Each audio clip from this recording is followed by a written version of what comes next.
कच्छ एक ऐसी जगह जहां नजर जितनी भी दूर जाए बस सफेद ही सफेद दिखाई देता है। नमक की ये चमकती दुनिया जितनी खूबसूरत दिखती है, यहाँ की जिंदगी उतनी ही मेहनत भरी है।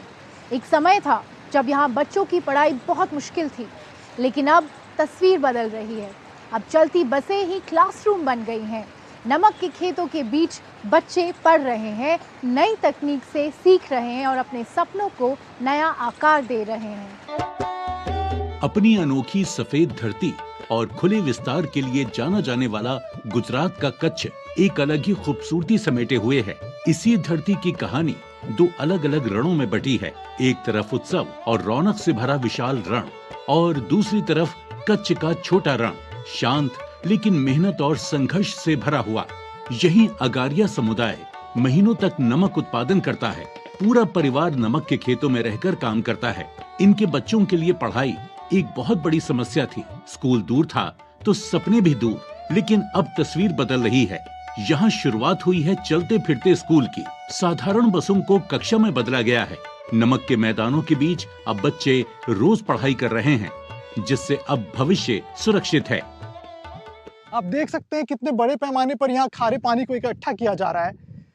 पानी जो है यहाँ पर धीरे धीरे सूखता है और अपनी नमी छोड़ता है। नमी छोड़ते ही जो नमक है वो क्रिस्टल के फॉर्म में सामने नजर आते हैं। तो जो परिवार इस व्यवसाय से जुड़े हैं, नमक से जुड़े हैं, उनके लिए रणशाला एक नई उम्मीद जगाता है। उनके बच्चे की पढ़ाई जारी रह सके, रणशाला उसमें अपनी भागीदारी बखूबी निभा रहा है।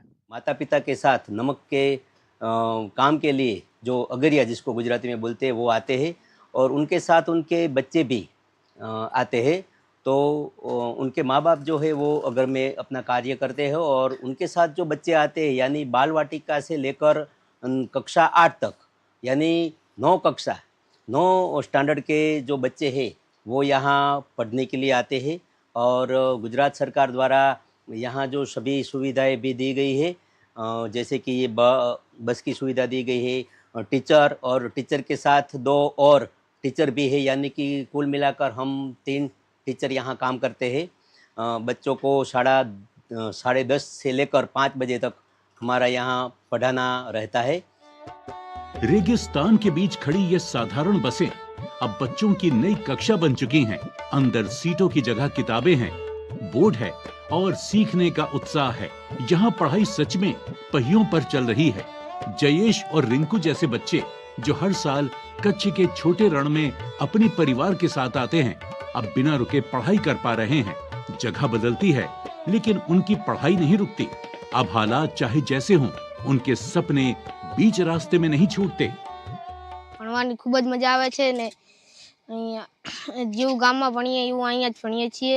અમને રોજન મધ્યાહન ભોજન પણ મળે છે, રોજન ચીકી પણ મળે છે, નાસ્તો પણ રોજન મળે છે। હું ધોરણ 8 માં ભણું છું। મને ભણવાની બહુ મજા આવે છે। અહીં રમવાનું સાધન પણ છે, જમવાનું પણ હોય છે, ચીકી આપે છે, दूध आपे है।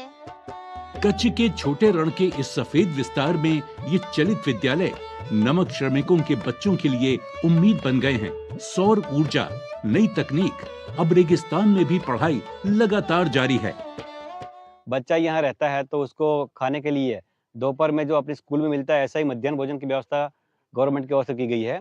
पौष्टिक आहार के लिए प्रोटीन, कार्बोहाइड्रेट सब मिले, इसीलिए उसको सीजन के अनुसार चीके भी मिलता है इधर, और अलग अलग फ्लेवर के मिल्क भी दिया जाता है, यानी कि बालक का पूरा विकास हो सके। ये पहल दिखाती है कि मुश्किल हालात भी बच्चों के सपनों को रोक नहीं सकते। अब इस सफेद रण में सिर्फ नमक ही नहीं, बच्चों का भविष्य भी चमक रहा है। जिस प्रकार भोजन के लिए नमक जरूरी है, उसी प्रकार मानवता की विकास के लिए शिक्षा। नमक और शिक्षा एक दूसरे की बाधा ना बने, इसलिए भारत के दूरस्थ इलाके में इस तरह की व्यवस्था की जा रही है, इस इरादे के साथ कि देश को एक नई दिशा दी जाए। सोच ये है कि जब पढ़ेगा इंडिया तभी आगे बढ़ेगा इंडिया। सिविक सेंस एक ऐसा शब्द जो आजकल सोशल मीडिया पर